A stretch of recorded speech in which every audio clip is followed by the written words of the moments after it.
Hey guys, I'm Robyn and I'm here at the S Word Women of Power event. Now I'm going to be bringing you all the behind the scenes gossip of our incredible panel. But first, I gotta find them. See you soon.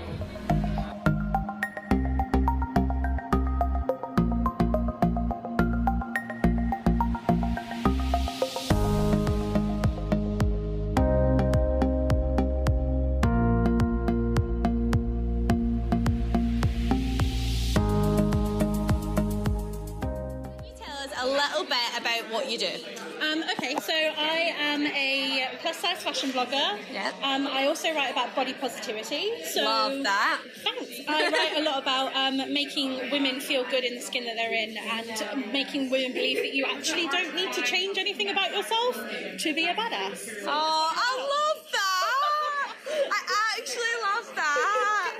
That's the best line. You don't have to change anything to be a badass. No, you don't. You don't have to change anything at all to be a badass. You can inhale and just exhale your inner awesomeness. Because also, I was saying, basically, in the podcast, we were chatting, and people were saying, oh, I'm too tall, and like, when I was growing up, I was too this or too that, and I was like, oh yeah, but then I was too small. It's like everybody has something. Yeah, something about it. Which is really sad, but, it's life, but we're changing it. Yes, we are, one Instagram post at a time. One Instagram post at a time. I love it. Now, what 3 words would your friends use to describe you? Okay, 3 words my friends would use to describe me would probably be loud, positive. Oh, of course. I'm going to go with positive. And probably a bit crazy. I'm very up here all the time. That's good though. Yeah, crazy's good. I'm like, my friends would call me weird, so I think crazy's a better word than weird. Yeah. Now, you're stranded on an island and you can only take 3 things with you. What would you take? Okay, 3 things that I would take with me are a blow-up bed. Yeah. Oh, that's clever. I'm going to try and come up with I'm going to go for a blow-up bed, a hunter's knife, because you can cut down trees and stuff, open coconuts, that kind of stuff, and an iPod or some kind of music playing thing, because I can't live without music.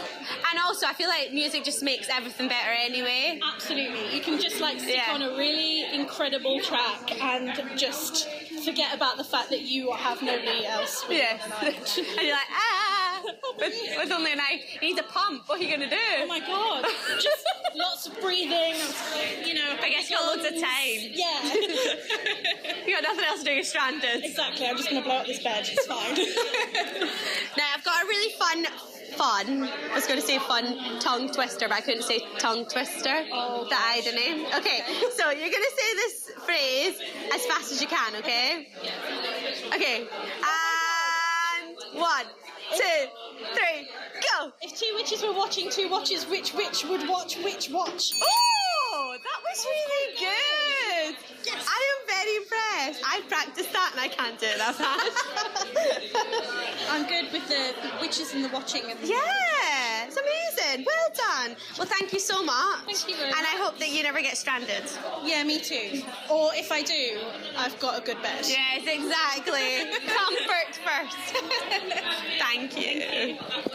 I'm going to introduce the women that are speaking today. I've been having a chat with them for the last 45 minutes. I find them really fascinating.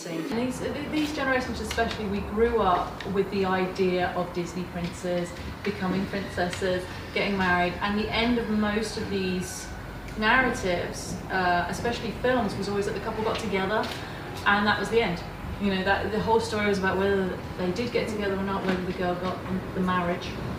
And then we didn't really see how a successful relationship really works, and now our TV shows are exploring that a lot more because we've got longer periods to go through it. But I don't know what we're supposed to do as women now to find healthy sexual relationships when things are going wrong, when we need tips. Where do we go? What do we do? Who are our role models? Like you said, we have so many ideas of how we're supposed to be, and we have so many feedback and communication how we are not. We are not skinny enough, we are not fat enough, we are not pretty enough, we are not ugly enough, like we are always somehow enough and we are too much. So looking at relationships and being able to be honest and true in a relationship, we have to strip off everything of it. Our relationship is not enough, right? Our Prince Charming is not enough. We are not princesses enough. And when we look at the mirror, most of the time we are not princesses ready. We don't want to be princesses many times. And we see so much diversity, and the same thing happens in our sexuality. We all want different things. We are all different. Finding later on down the line that there was this whole section of society where bigger women were seen as sexual beings, were seen as beautiful beings, and people that could put themselves forward positively in society without being the butt of someone's joke, was such a big thing for me, especially with my my own sexual exploration. I took a long time to come out. I'm gay, and I took a long time to come out.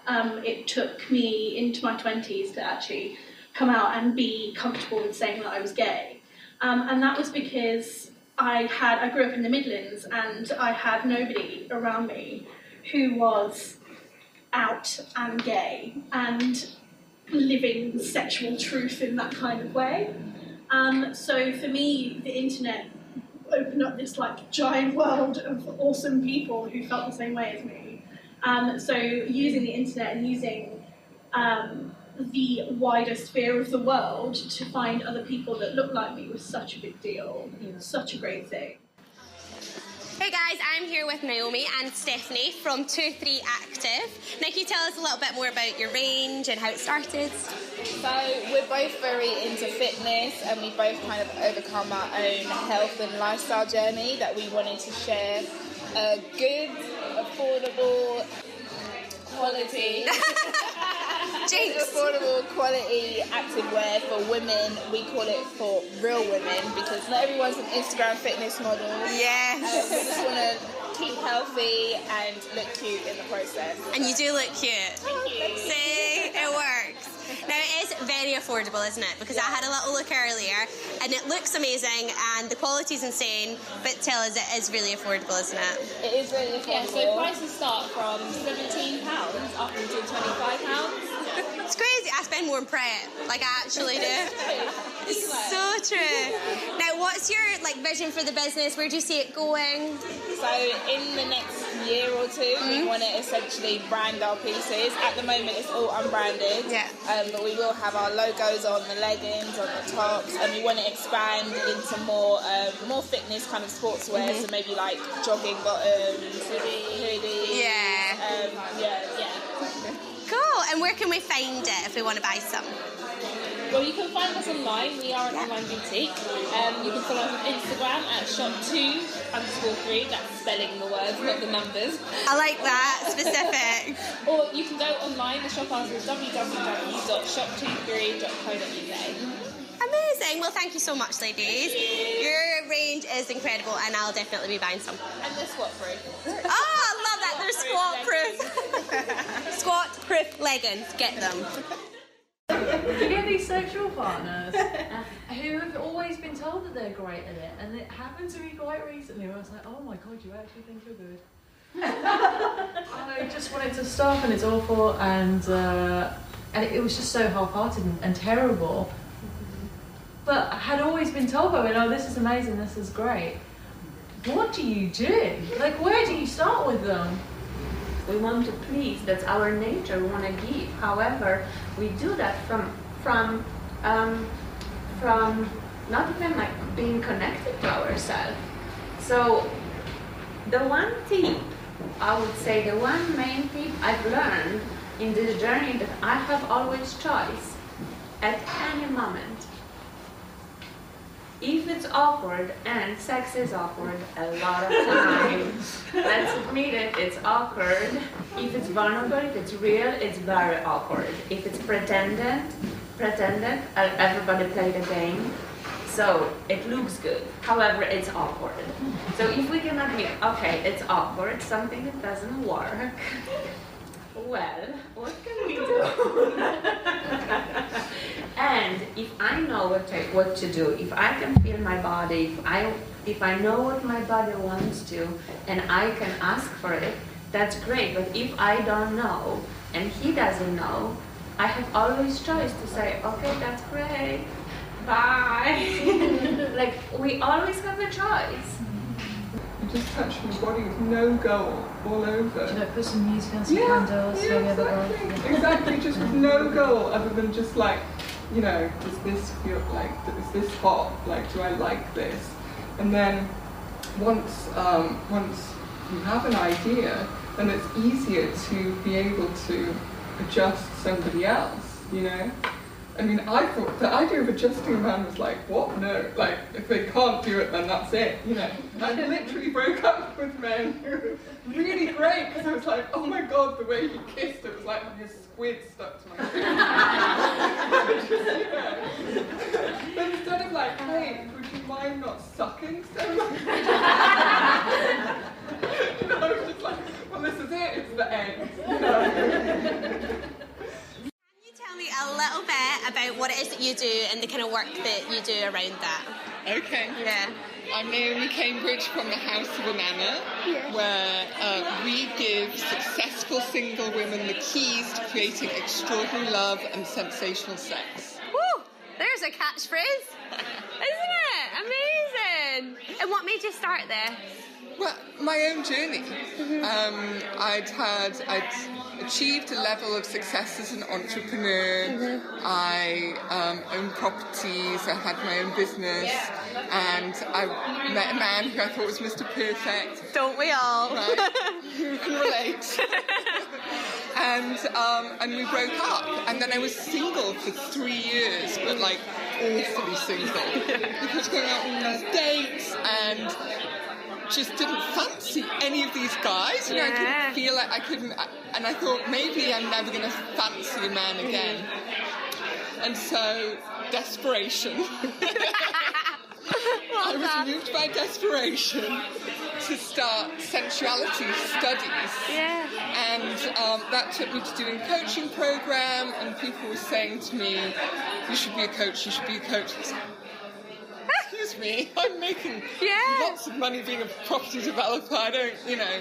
But actually I found that I loved it, and it, you know, seeing other women light up and get nourished and start living their best lives is what really, really turns me on. And so that is how I fell into it, you know. It wasn't, it chose me. And I'm so glad it did, right? Thank you. And it just shows you as well that sometimes you think you know the path you're meant to go down, and it's not necessarily that all the time.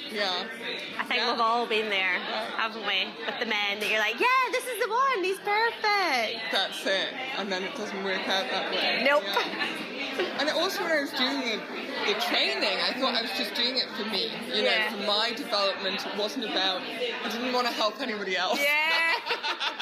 It wasn't about that. But it turns out that this is my life path. You know? So thank you, Mr. Perfect, for breaking up with me. Yeah, exactly.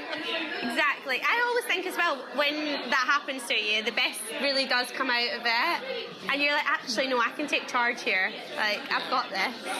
So yeah, it's good. Now, I want to ask you, what 3 words would your friends use to describe you? Oh, I think loving. Oh, that's nice. Bossy. And fun. And fun. Who wouldn't want that in their lives, right? And I've just met your best friend. Yes. Who's very, very proud today, which is really sweet, isn't it? She is. She's like grinning like a Cheshire cat. So sweet. Now, I've got a fun question for you, okay? So, aliens invade Earth. What do you teach them and why? Ooh, what do I teach aliens? I've got a feeling that aliens probably are going to come and teach us some stuff. Yeah, that's probably true. That is probably it. You don't have to teach them anything. They're probably going to be like, you're doing it all wrong. Right. That's very just likely. my thought. I think you're right. Now, I've got a tongue twister for you, okay? You're going to see how fast you can read that for me. Ready? After 3. 3, 2, 1, go. If two witches were watching two watches, which witch would watch which watch? Oh, so good. Everyone's so much better at this than me. I should have picked a harder one. Never mind. Thank you so much. It's because I'm a witch watching. You've done it before. Witch who watches my watch. There you go. See, she's had lots of practice. Thank you so much. Honestly, thank you. I have a big interest in the idea that if we don't see ourselves represented in media, if we never see ourselves on billboards or in magazines or in films, or especially if we never see ourselves as the winner, you know, in some respect of whether it's our ethnicity, our sexual orientation, do we exist? You know, do we feel like we have a voice? Things have massively changed for the better, and I think Instagram is a huge part of that, because we were able to sort of vote ourselves. Like, when you see someone you relate to, and no one gets to show it to you, no channel, no broadcasting initiative says, yeah, this woman is what you want to see. Everyone puts their stuff out there. In terms of you, Venus, your online presence is huge. You make the most incredible feminist art. I'm a massive fan. And it's really interesting to me that you have been able to be that strong. And I wanted to ask you about if there's been any male backlash, first of all, because it's really empowering for women, which often causes some sort of male backlash. But also whether there's been any female backlash, because women, especially women that are exploring feminism and aren't quite sure of what it is or whether you're allowed to be one if you shave and things like that. Do you get any backlash from them, and is it worse or different to the negativity you might receive from this? Yeah, I mean, firstly, when it comes to men, I haven't had, as of yet, any negative comments or feedback from them. It's more, they feel much more educated, which is quite nice. They do get a lot of like private messages from men saying, I really appreciate your art, it makes me have a better understanding of how women are feeling. In terms of women, yeah, I do get a lot of women, maybe because of their own insecurities, just feel the need to attack other women who maybe are slightly successful or have a bit of a platform. But I just try and like send the message back that we're all learning. Yeah, I think my way of dealing with like the negative comments is just trying to be supportive of that person, because they're obviously in a difficult place, or they're like struggling, and that is their way of dealing with it. So I think it's just to fight them with love, like we were talking about earlier. And do you find the criticism is aimed at your success or at your art and its message? I think it's both. Well, I think it's mainly that people, so I don't know if any of you know this, but I had one piece which was Dicks in a Blender, and that was reposted by Rihanna, and before it was reposted, we had so much like amazing like reviews on it, and it was going around like loads of magazines and loads of online social media sites, and everyone loved it. And as soon as Rihanna posted it, I just got so much abuse about it, and saying that it was like, what if that was vaginas in there and all these sorts of things, and it's like taking the work out of context. Another wonderful blogger called Chidera. She's called The Sunflower. She's awesome. And she started this hashtag Saggy Boobs Matter, which I am absolutely here for. And I had a chat to her about it, and I was just completely on board with everything that she said. And she inspired me to wear a crop top with no bra, and I've got big tits, let me tell you. They are saggy. And I wore this crop top, and because of that, there were women also with big boobs, also that sagged, that were buying their own little tie crop tops because they'd seen me do it. And there's something so powerful about that. It really like is a rippling effect on other women. Absolutely definitely. is, yeah. It's so amazing to hear those kind of stories. Yeah. You know, when men are approaching curvy women all the time, so to have grown up with no visual representation of you in any media, you don't exist, you're not free, you're not included, but to have actual public contact with complete strangers that all think you're attractive, is a bit of a headbutt. And a really difficult way to develop any kind of ego or id without constantly just thinking, well, I'll give it away to whoever wants it one-to-one. because I haven't been able to develop this sense of self that it's worth something. And I do think there's a lot. I'm half Middle Eastern. I think there's a lot to be said for people like Kim Kardashian who have made those women, especially women in countries which are very conservative, and the only thing you have is your face to paint, who has given them an idea of beauty that is still quite classical. Still, they don't have to refill their bonds or anything else. But there's whether or not it's up my alley, I certainly see a diversity in beauty now that encourages me every day and makes me feel better. Tell me, what did you think of the event today? I loved it. I thought it was so nice. I feel like so enlightened. I feel so empowered. I'm just ready for all this. I don't know. I found it so funny as well. It's so nice. What do you think you're going to take away from it? Probably mostly like the part about actually being open with like your partner about like sex and stuff, and actually being able to tell them what you want. And like, cause I found that quite interesting because it is kind of like a taboo to actually say I don't like this and I like that, and trying to like actually guide them. Because if you think about it, neither part actually knows what they're doing, and you might like something that someone else doesn't like, so they have taken stuff from others, previous partners. So I think I'll definitely take the whole thing about being more open and just saying it, because I wouldn't mind saying it. Nice. I call that a success. Yeah, I would say so. Hopefully, for me. Now, is this your first Women of Power event? It is actually, yeah. Yeah, so I'm so excited. I'm really happy to be here. It's so nice. Do you think you want to be like part of the family now? Definitely. I am part of the family. I've claimed myself as a part of the family. Yeah, she's a part. You see her. Well, I'm so glad you enjoyed it, and we want to see you at the next one as well. I will be here. She'll be here. I will. Promise.